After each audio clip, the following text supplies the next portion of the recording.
les amis, petite vidéo mécanique aujourd'hui. Donc je viens de récupérer une petite moto, une 125 Yamaha XTR de 2007 qui était à mon beau-fils. Voilà, donc la moto elle est impec. À savoir que elle est entièrement d'origine, hormis le garde-boue avant qui était noir, qui a été remplacé par un bleu, les jantes qui étaient couleur alu qui ont été remplacées par des jantes or juste pour le look. Voilà. C'est une moto qui a moins de 10 000 km, elle a 9020 km je crois. Entièrement d'origine et entretenue.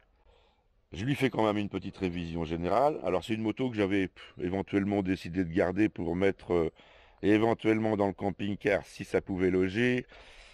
Mais bon, en regardant les poids et tout du camping-car, bien sûr, je vais être vraiment short, ça va dépasser les poids, le poids total autorisé. Donc je me suis tâté un moment, puis je me dis non, j'avais prévu de partir avec un vélo électrique, et je vais rester sur ma config vélo électrique. Donc c'est une moto qui sera à vendre. Alors, en fait, j'ai commencé de démonter, j'aurais dû vous montrer le détail, pour la petite révision, parce que c'est une vidéo qui va pouvoir servir à tous les possesseurs de ce genre de moto. Alors, pas forcément la XT, la YBR a le même moteur, les Sherco 4 temps ont le même moteur, les Rieju ont le même moteur. Enfin, il y a beaucoup de machines en 125 4 temps qui possèdent ce moteur. Alors, il faut savoir que c'est Yamaha, mais en fait, il est fabriqué par Minarelli sous licence Yamaha. Voilà, c'est un moteur qui est hyper fiable, qui ne consomme que 2 litres et demi au 100 à peu près, donc super économique. Inconvénient, 12 chevaux 5, donc c'est pas un foudre de guerre, mais c'est une moto passe-partout, qui va bien sur la route, bon, qui est pas très puissante, pas très rapide, mais bon, qui consomme pas d'un autre côté. Comme je vous l'ai dit, super fiable. Il y en a qui ont des kilométrages extravagants, jusqu'à plus de 100 000 km même. Euh, Entretien, il n'y a pas grand chose à faire, hein. Alors là, j'ai remarqué qu'elle avait des petits ratés. C'est pour ça qu'en fait, je suis en train de démonter le réservoir. Et puis que je veux lui faire une révision, puisque ça serait peut-être temps de faire quelque chose de bien. Et qu'il n'y a pas de filtre à essence sur le réservoir. Et que là, je vais enlever le carburateur. Donc je vais lui faire une bonne révision, nettoyage du filtre à air, bougie, nettoyage du carburateur. Je vais remonter un petit filtre à essence entre le réservoir et le carburateur parce qu'il n'y en a pas. Et c'est ça qui a causé le problème. Je suis sûr que la cuve est sale, on va voir ça ensemble. Il y aura une vidange de moteur, bien sûr. Et je vais remplacer également les joints de speed fourche qui fuient légèrement. Mais j'ai décidé d'en mettre des neufs et puis de remplacer l'huile. Voilà, pour qu'elle soit vraiment nickel. Plus un graissage général, articulation de bras, tout ça. Voilà, donc c'est parti. J'ai commencé à démonter les caches. Bon, j'ai rien enlevé de spécial, hein, j'ai juste retiré la selle, les deux carters qui sont sur le réservoir, et j'ai déboulonné le réservoir qui tient avec 3 vis. Maintenant, je vais retirer la durite, boucher la durite pour pas que ça coule partout, et je vais retirer le carburateur, et je vais vous montrer tout ça. Voilà, donc j'ai retiré le réservoir, et on découvre le carburateur, la culasse. Alors, je vais vous montrer un petit peu en détail. Cette moto, c'est une moto de 2007, comme je vous ai dit, et c'est une moto qui répond aux normes de pollution Euro 4 ou 5. Donc elle est dépolluée. Elle est dépolluée de plusieurs façons. Ici, à la sortie de l'échappement, vous voyez que vous avez un tuyau vertical qui monte. C'est branché sur une durite et ça va à ce boîtier là. Ce boîtier, c'est ni plus ni moins qu'une vanne EGR. C'est-à-dire, j'ai fait le tour. Vous avez un petit tuyau ici, voilà, qui est relié dessus. Ce petit tuyau, si vous le suivez, il va sur la pipe d'admission, à cet endroit-là, et il prend la dépression qu'il y a entre le carburateur et le moteur. il y a toujours une dépression quand le moteur tourne dans la pipe d'admission. Ce qui fait que dès que le moteur tourne, il y a une aspiration dans ce tuyau. Ça vient ici sur une membrane, là. Ça vient tirer la membrane et ça laisse passer des gaz d'échappement par le gros tuyau qu'on a vu. Ici, là, ce gros tuyau. Les gaz d'échappement passent dedans, ressortent ici. Et ils vont où? Tout simplement au filtre à air. Ce qui veut dire que le moteur, en fait, il respire une partie de ces gaz d'échappement. Alors moi je ne vais pas y toucher, hein, parce que la moto est entièrement d'origine. Mais je vous dis franchement que ce serait moi. On peut supprimer tout le système. Ou alors simplement par exemple débrancher ce tuyau là, en sortie là. Donc il y a juste le clip ici là. Voilà. À retirer. Et boucher le tuyau. Tout simplement. Une fois que le tuyau est bouché, le système fonctionnera. Sauf que les gaz d'échappement ne pourront plus aller dans le filtre à air. Puisqu'un moteur, il n'est pas fait pour respirer des gaz d'échappement. Il est fait pour respirer de l'oxygène, de l'air frais qui contient de l'oxygène et pas des gaz d'échappement. On ne les brûle pas deux fois. Voilà, donc ça serait déjà un petit plus. Il faut savoir aussi que cette moto, elle est équipée d'un pot catalytique. Alors je vais vous montrer où il se trouve. Il se trouve, alors c'est-à-dire que vous avez la sortie d'échappement ici, ça passe dessous, et ici, sous le moteur, là, vous avez un cylindre un peu plus gros. Et là-dedans, il y a un mini pot catalytique. Ensuite, ça remonte. Et puis ça va sur un silencieux d'origine, qui fait déjà un beau bruit, le pot d'origine. Hein. Alors, j'en vois beaucoup qui mettent des pots de différentes marques, qui font beaucoup plus de bruit. Dites-vous bien une chose, c'est pas forcément parce qu'ils font plus de bruit qu'ils marchent mieux. Par contre, celui-ci doit être très lourd. Donc, ouais, il serait peut-être avantageux, je le dis comme ça, hein. Moi j'y ferais rien du tout à cette moto. Mais de décatalyser, et puis de mettre un silencieux moins lourd. Attention, quand vous mettez des silencieux moins lourds, c'est des silencieux qui font généralement du bruit, qui sont d'abord pas homologués, et ensuite qui ont des sorties. Vous voyez la sortie là, le diamètre, qui ont des sorties trop grosses. Et si vous mettez un échappement avec une sortie trop grosse, et ben vous vous retrouvez avec un manque de contre-pression à l'échappement. Et c'est pas forcément bon, vous allez perdre en couple. Donc si vous changez l'échappement, faites bien attention à la sortie du silencieux, au diamètre de sortie, il faut le limiter. Et il y a un diamètre bien précis qui correspondra à... Faites des essais, vous verrez que c'est pas avec une sortie la plus libre que la moto marchera le mieux. Loin de là. Donc là, ce que nous allons faire, c'est que nous allons simplement enlever le carburateur. Ah oui, alors ce carbu, il est un peu compliqué. Il comporte ici deux fils électriques, genre une masse et un plus, qui sont reliés sur le faisceau. Ah oui, particularité aussi de ce moteur, de ce modèle, on va dire. La fermeture d'essence est automatique. Donc il n'y a plus de robinet avec réserve, tout ça. Au tableau de bord, vous avez simplement un témoin réserve. Comment ça fonctionne? Alors, vous avez déjà un deuxième tuyau ici à dépression qui est pris juste sous le premier. Ce tuyau à dépression, il va au réservoir.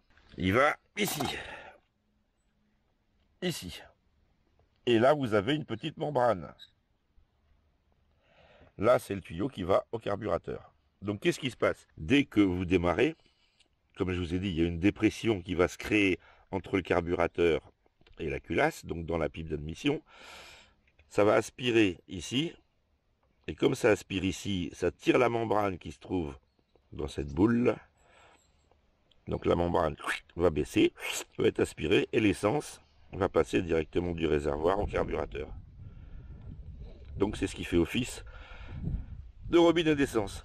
Vous avez deux fils également qui sont branchés à côté du carbu sur une petite prise sur le faisceau électrique. Ça, c'est le témoin de réserve. C'est-à-dire que quand l'essence atteint un certain niveau, un niveau bas, via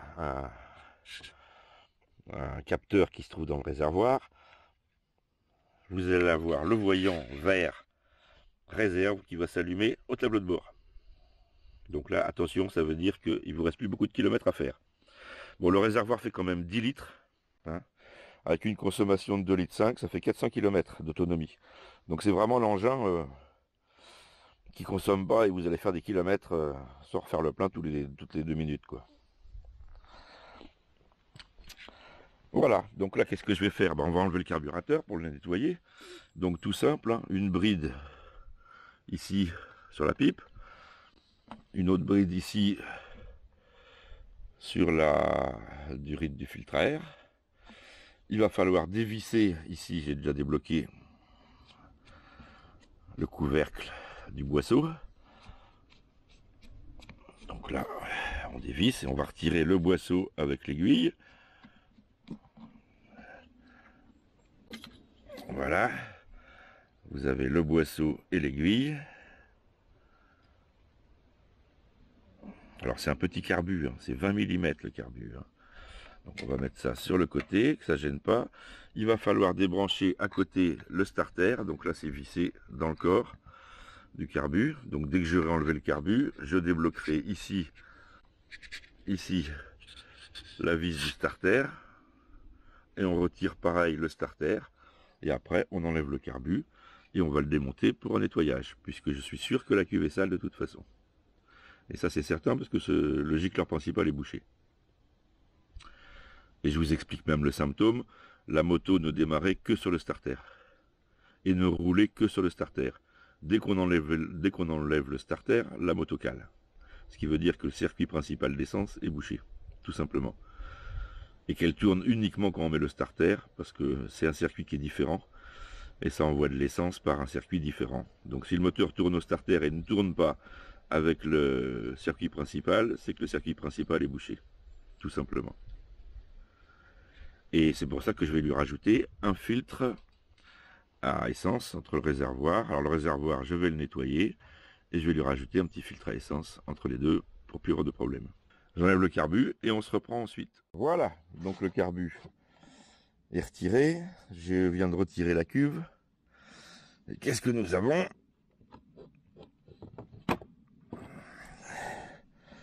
Alors, bien sûr, en l'enlevant, je l'ai penché. Il en a perdu pas mal. Alors, quand on regarde bien dans le fond, alors déjà, vous avez une petite coupelle en plastique ici. Ça permet d'éviter de déjauger sur un seau, par exemple, ou autre. Dans les secousses. Alors, c'est juste posé dans le fond. Hein. Voilà. Et on s'aperçoit dans le fond qu'on a de l'eau. Vous voyez la bulle d'eau qui se trouve dans le fond? Et puis c'est caractéristique. Quand vous voyez l'aluminium comme ça, ici, là, qui est noirci dans le fond, là, ça veut dire qu'il y a de l'eau qui a stagné. Et ça a oxydé l'aluminium. Alors rien que cette bulle d'eau, là, vous voyez, elle se sépare bien parce que l'essence est beaucoup plus volatile et moins dense que l'eau. Donc l'eau se retrouve au fond, l'essence au-dessus. Et l'eau passe très mal dans les petits gicleurs. Donc là, c'était juste sous le gicleur principal. Vous voyez.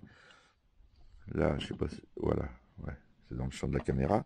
Donc ici, vous avez le gicleur principal qui se trouve dans la petite coupelle en plastique et qui vient aspirer juste le fond de la cuve. Forcément, la goutte d'eau qui est dans le fond, là,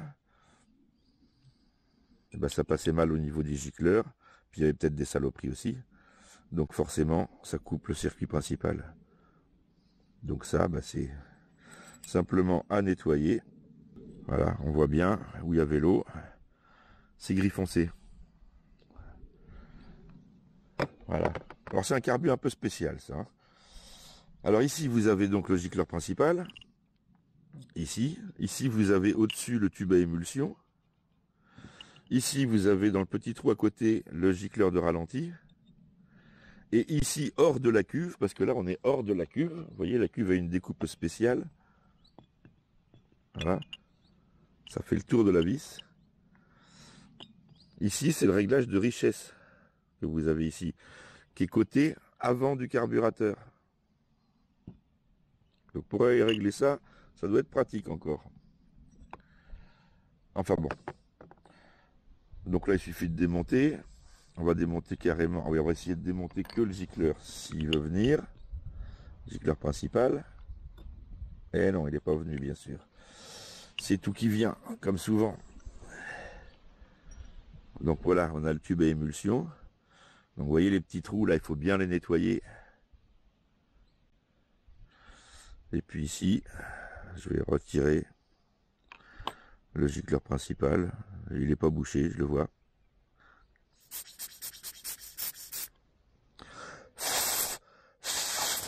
Bon, je vais peut-être même pas l'enlever. Vu que je vois bien le jour à travers. Si je vais quand même l'enlever pour être sûr. À côté, il me faut un petit tournevis. Ah, la vis de richesse. Normalement, sur un moteur d'origine, on la visse à fond et on la dessert de un tour et quart, un tour et demi environ. On va voir comment elle est là. Elle était là. Alors, un demi-tour, un tour et demi. Voilà, elle était à un tour et demi. Ce qui semble logique. À noter tout à l'heure que je vous ai dit que je supprimerai le système de recyclage, si c'était moi, de recyclage des gaz brûlés qui repassent dans l'admission. Sachez que si vous le faites, vous allez appauvrir le mélange. Pourquoi? Parce que le carburateur a été calculé, bien sûr, pour respirer à l'admission une partie de gaz brûlé. Donc la vis, elle est impec, forcément. Vous voyez, c'est pour ça qu'il ne faut pas les serrer à fond, parce qu'ici, vous avez des petits épaulements, c'est très fin et tout. Si vous appuyez, si vous serrez trop fort, vous écrasez ici et après vous ne pouvez plus régler. Puisque le trou, lui, débouche dans le carbu, à cet endroit-là, mais c'est un tout petit trou minuscule qu'on voit à peine. Je le vois comme ça, là, par transparence. Ensuite, oui, je finis ce que je disais. Par rapport au recyclage des gaz brûlés.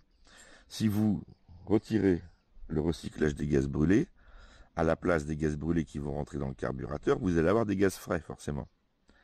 Donc vous allez avoir plus d'oxygène. Si vous avez plus d'oxygène, il va falloir remplacer le gicleur principal. Et même peut-être la hauteur d'aiguille pour les mi-régimes. Donc si vous le faites, eh ben, pensez que vous allez dérégler tout. Le carburateur, il est prévu pour respirer des gaz brûlés. Le dosage, c'est-à-dire le rapport stéthiométrique, le rapport air-essence. Voilà, puis là vous avez le pointeau avec son petit bec en caoutchouc. Donc c'est un pointeau caoutchouc, généralement cela il ferme bien. Pas de souci. Hop. Alors mettez tout dans une boîte hein, parce que c'est tellement petit. Là je vais tout enlever. Et puis on va tout souffler, tout nettoyer, le gicleur de ralenti, tout. Tout nettoyer, tout souffler, puis tout remonter tout simplement. Ici, vous avez, je croyais que c'était une électrovanne. Eh ben pas du tout. Ah oui, et ici aussi vous avez la vis de réglage de ralenti qui vient en fait limiter la course du boisseau, c'est-à-dire que plus vous allez visser, plus vous allez remonter le boisseau et plus le ralenti sera accéléré. Alors toute petite vis, très facile très difficile à joindre quand le carbu est sur le moteur. Hein. Vraiment pas pratique. Puis alors celle-ci, j'en parle même pas, celle de l'avant là, va falloir un tournevis minuscule, passer dessous, enfin c'est pas mal fichu ça. C'est un carbu qui a une ouverture ovale. Bizarre, hein, mais il a une ouverture ovale. Alors il est pas bien large, il est un peu plus haut. Il est donné pour 20, je sais pas comment ils l'ont mesuré, bon ça serait facile à calculer. Hein. Hop là, je perds la vis du pointeau. Le ressort du pointeau, pardon. Et oui, sous le pointeau, il y a un petit ressort. Hop. Voilà, bon bah je vais continuer. Il suffit de tout démonter, tout souffler, tout remonter pareil. C'est tout. Donc je disais, si vous enlevez le recyclage, augmentez le gicleur principal, je dirais de 2-3 points. pas plus. Hein. Après, vous allez être trop riche. Mettons 2 points et puis éventuellement peut-être un cran sur l'aiguille. Remonter l'aiguille d'un cran par exemple. Puisque de toute façon, il faudra refaire un réglage de richesse à partir du moment où vous allez supprimer le recyclage des gaz brûlés. Bon, voilà, le carbu est remonté. Maintenant, je vais nettoyer le filtre à air. Donc là, j'ai refixé le carburateur ici. J'ai refixé la durite qui va au filtre à air. J'ai fixé les deux reniflards. J'ai rebranché ici le réchauffeur de carbu. Ici, il me reste le tuyau qui va à la dépression du réservoir pour ouvrir le robinet. Et ici, là, le tuyau à brancher qui vient du robinet du réservoir. Tout simplement. Voilà. Donc le réservoir, je vais le vider dans un bac propre, bien sûr, puisqu'il est plein. Et je vais récupérer que ce qu'il y a en surface et je vais laisser le verre qui reste à la fin, s'il contient de l'eau, bien sûr, ou des saloperies. C'est parti. Ensuite, je remonte le réservoir, les carters de décoration, et après, on fera un petit essai. Donc là, j'ai remonté le réservoir, je l'ai vidé, j'ai trié l'essence. Bon, il n'y avait presque pas d'eau dedans, il y avait 3 gouttes. J'ai rebranché les durites, bien sûr. J'ai rajouté, je ne sais pas si vous voyez ici, un petit filtre à essence. Ici, là. Voilà. Alors, c'est un petit, hein. J'ai essayé de vous le prendre parce que il n'est pas gros. Voilà, vous voyez. Ici, là. J'ai mis un petit filtre. Comme ça va filtrer tout ça impeccable. Les colliers d'origine en fer qu'on serre avec une, enfin, qu'on enlève avec une pince, ils étaient vraiment mous, ils serraient pas, c'était moitié fuyard. Donc je les ai remplacés par des petits serre-flex de bonne qualité, bien serrés. Là, il n'y a aucun souci. J'ai toujours fait ça sur mes motos de compète, j'ai jamais eu de souci. Compète et autres, d'ailleurs, même ma tondeuse, tout est monté comme ça. Il n'y a jamais un souci. À part que quand il faut démonter, bon ben, hein, un coup de pince dedans pour les couper, on en remet des neufs. Mais bon, ça coûte tellement peu cher. Voilà, donc j'en ai remis un peu partout, c'était un peu faiblard. Donc là, c'est étanche, impec partout. Les connexions, je les ai démontées. J'ai passé nettoyant contact, un petit peu de WD-40. Le filtre à air, vous voyez, il est là, je ne l'ai pas remonté. Je l'ai posé sur l'arrière du cadre, là, voilà. Donc, voilà la mousse. Donc ça, c'est pareil, ça se nettoie, bien sûr.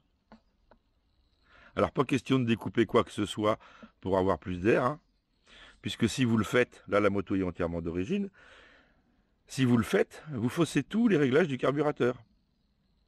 Puisque si vous augmentez l'entrée d'air, vous allez admettre plus d'air dans le moteur, d'accord.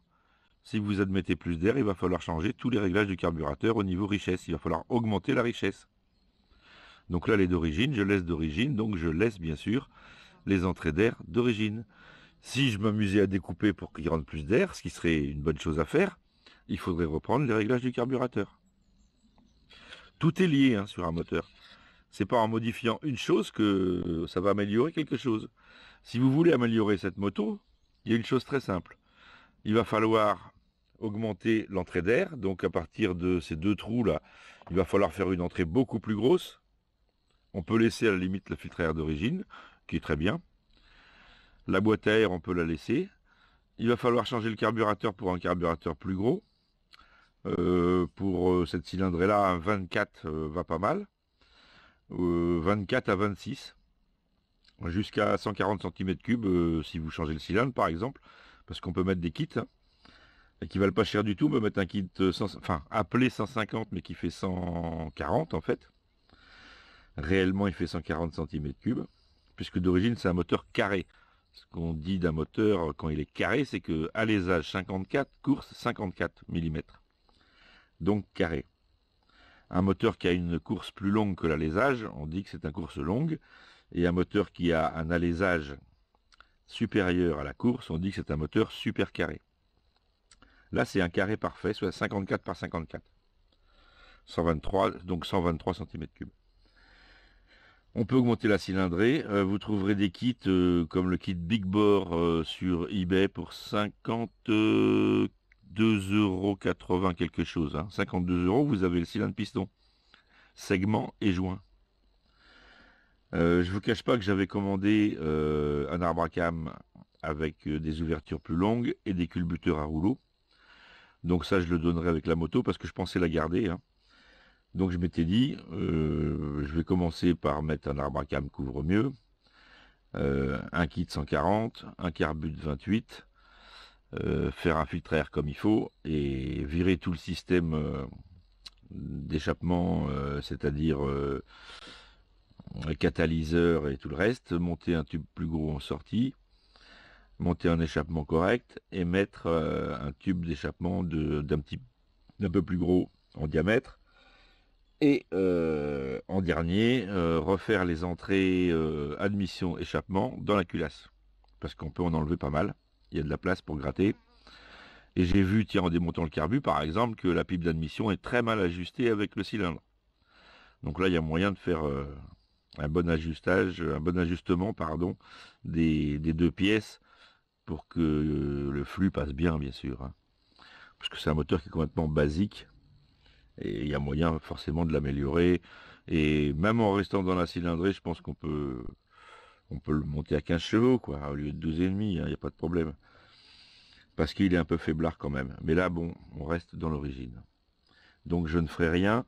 L'arbre à cam et les poussoirs à rouleau, ils sont emballés, ils sont même pas déballés, ils sont encore sous vide dans la boîte et je les donnerai avec la moto. Voilà. Les filtres à air, il faut savoir que quand vous nettoyez un filtre à air, le filtre à air c'est super important puisque c'est lui qui va filtrer toutes les particules, tout l'air qui va rentrer dans le moteur. Donc pas question qu'il y ait de la poussière qui rentre à l'intérieur du moteur puisque ça va créer de l'usure, bien sûr. Donc les filtres, quand vous les nettoyez, il existe des huiles à filtre à air. Bon, à la limite, c'est pas obligé d'acheter de l'huile de filtre à air. Par contre, ce que vous faites quand vous nettoyez le filtre avec un mélange riche, genre 10% d'huile. Vous faites un peu de mélange avec 10% d'huile, vous plongez votre filtre à l'intérieur, vous le compressez bien, vous lui faites sortir toutes les saloperies qu'il y a à l'intérieur et tout, et puis vous le laissez sécher comme ça. Résultat, vous avez une petite pellicule d'huile qui se retrouve dans les petits trous de la mousse, et qui vont stopper les particules de poussière puisqu'elles vont se coller sur le gras en fait. Voilà, tout simplement. Et vous aurez une admission parfaite sans poussière. Bon, c'est pas des motos de cross non plus, mais voilà. Autant éviter, si vous voulez que le moteur il dure longtemps, autant éviter qu'il bouffe de la poussière. Donc là, tout est d'origine. On va remonter. Voilà, il se met comme ça. Avant de remonter le réservoir définitivement, je viens de purger le système, remplir le carburateur. Et on va quand même regarder si elle démarre bien, parce que je vais pas tout remonter si ça marche pas. Donc, contact. Petit coup de démarreur.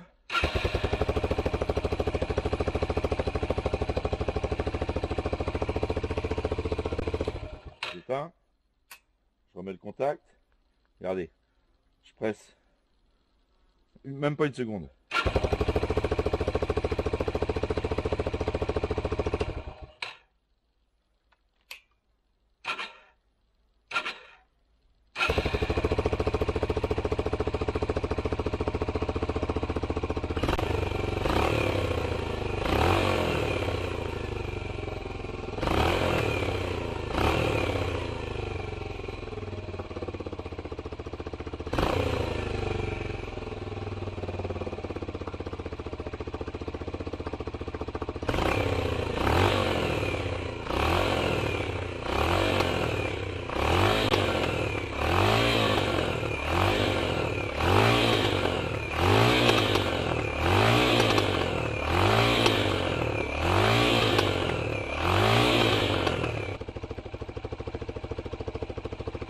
Parfait.